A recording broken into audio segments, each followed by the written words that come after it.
A man slammed on the brakes when a demonic vision flashed before his eyes. His car flipped over completely. He was thrown from the vehicle. He lay unconscious on the ground. A figure appeared out of nowhere ahead of him. The stranger stood there watching him, leaning on a cane. The man thought someone was playing a prank on him. He threw a punch at the figure, but his fist went right through thin air. The old man reappeared behind him. He placed his hand on the man's chest. He said they needed to sign a contract with hell. Then he touched him on the back.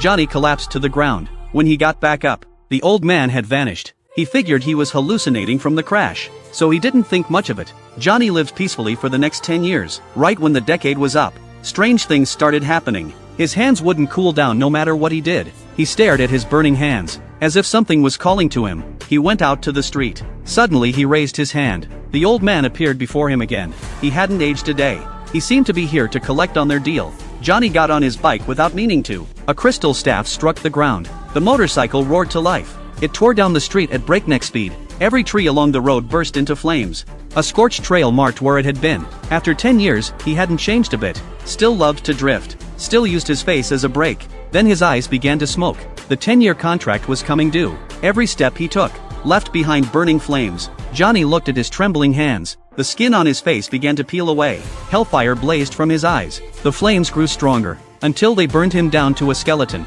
Johnny tried to leave, but got trapped by a puddle of water. Something like a water demon lurked inside. Before he could react, a car slammed into him. The driver got out thinking he'd finished Johnny off, but a skeletal hand grabbed his shoulder and sent him flying. The driver looked up with half his face gone. A few seconds later it grew back. Turns out they were all escaped demons from hell. Johnny wrapped his chain around the creature. As the flames consumed it, it turned to dust. Johnny wrapped the chain around himself. He whistled. His ride came speeding over. He placed both hands on the vehicle. It burst into flames, transforming into a blazing war machine. Johnny mounted his ride and vanished into the darkness.